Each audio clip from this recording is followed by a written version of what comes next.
11:37 de la mañana del 10 de noviembre del 2021. Les saluda el Crítico 29. Narcos México 3 se resume en dos personas sentadas conversando sobre la trama y unas pocas escenas de acción.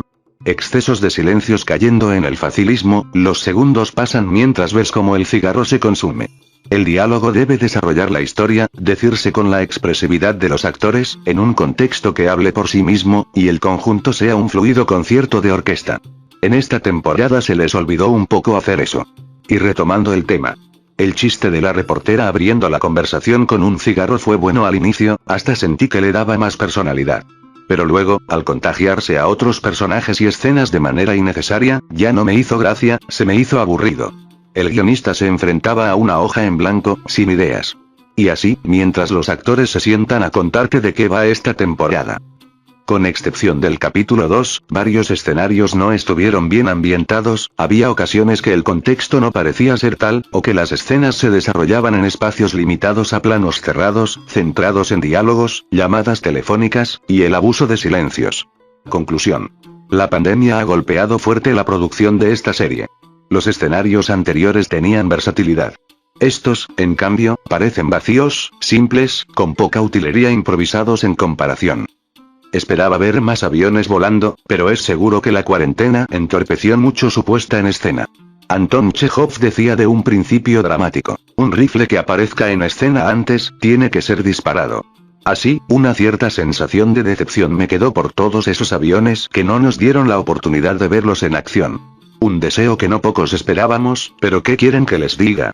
No juegan un rol relevante, a la trama no le importó exponer cuál fue el esquema que operaba el Señor de los Cielos con sus aviones para cruzar la frontera. Entonces, ¿de qué se supone que va a tratar esta temporada? Hueco argumental imperdonable. Luego, el tema de introducción a la tercera temporada recicla el mismo mapa de la temporada pasada. O sea, Ojinaga ya no tiene nada que hacer acá. Y empiezo a ver el capítulo 1. Bastante flojo, por debajo de lo normal, pese a las pocas escenas de acción, hasta que Amado Carrillo Fuentes, quien para esta temporada contrajo el síndrome de Shinji Ikari, se deja de esa huevada por un momento volviendo a ser el de antes, y hace sonar el primer balazo cerca a terminar el episodio salvándolo de lo aburrido. Entonces yo me pongo a pensar en otra serie que vi por estos días. El juego del calamar. Donde la trama no se desvía de su eje, tampoco abusa de estos silencios incómodos, y la serie fluye de manera ordenada con un aceptable manejo del suspenso. Aunque sea de otro género, el desarrollo de todo buen guión sigue ciertos principios de estructura que le dan calidad a la historia. En la saga de Escobar, el protagonista, la violencia, y los efectos visuales fluyen como engranajes en un todo. En cambio, en Narcos México 3 parece que no se tomaron el tiempo suficiente de adaptar los hechos al guión, porque hasta se fueron a la biblioteca a resolver un misterio como Bart y Lisa, solo que estos lo hacían como parodia y no para compensar lagunas argumentales. Allí se perdió el giro argumental del General Rebollo, por ejemplo.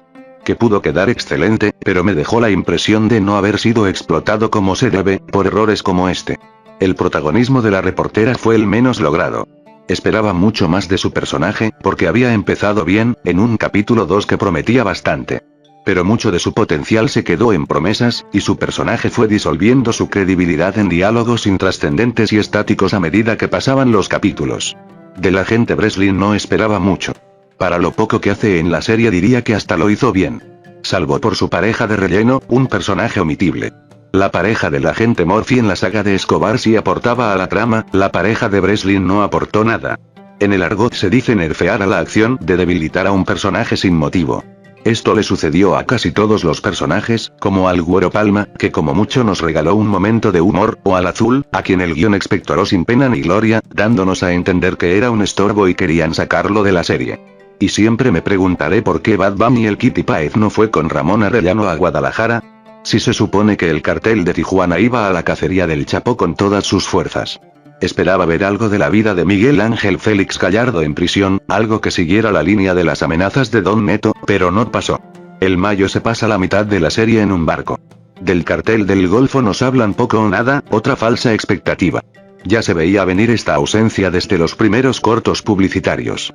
La escena de la negociación entre Amado con un casi inofensivo Pacho Herrera, generó una confusión. Y a más de uno sé que le habrá dejado un mal sabor de boca.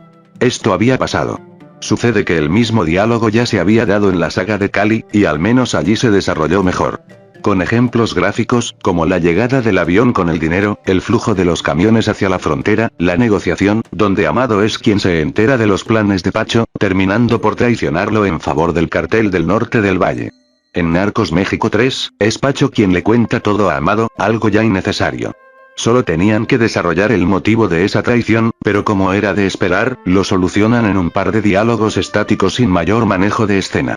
No supieron explotar mejor la muerte de Ramón Arellano. El contexto se limita al rodaje de una escena y una llamada telefónica. Ya se acaba la serie y se quedó en el tintero el célebre robo de un cargamento que Amado le hizo a Escobar. Una decepción el final abierto sobre la muerte de Amado. Se resume en estas imágenes y un par de escenas sueltas. La forma en cómo pasó a ser el narco más buscado viene de la nada, una especie de Deus ex machina creado a partir de los mismos hechos reales, que mata toda lógica construida a partir del supuesto perfil bajo de Amado. Si bien varias situaciones previas fueron sucediendo, viéndolo en su conjunto, quedaron como hechos aislados. Por todo esto, calificaría a esta temporada con la nota promedio de decepcionante. Aunque tuvo dos cosas buenas. El desarrollo del personaje del Chapo, quien se robó el protagonismo, muy al contrario de Amado que pudo lucirse y no lo hizo. Y segundo, las pocas escenas de violencia como las de la discoteca y del aeropuerto, que además permitieron avanzar a la trama mientras Amado se la pasaba conversando o siendo emo.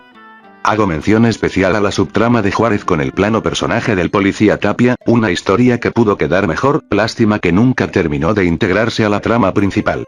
¿Por qué insistir con esto de la violencia? Porque fue lo prometido en el final de la segunda temporada de Narcos México.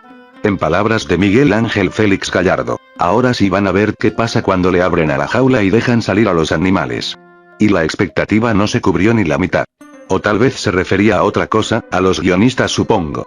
Narcos ha ido bajando su calidad poco a poco, espero que esta vez haya tocado fondo. No debería tener este final insuficiente, que no está a la altura de lo ya mostrado. Sé que sin la pandemia nos hubiera llegado una mejor entrega. Debería continuar. Se despide el crítico 29. 12:18 de la tarde del 10 de noviembre del 2021. Hasta el próximo video.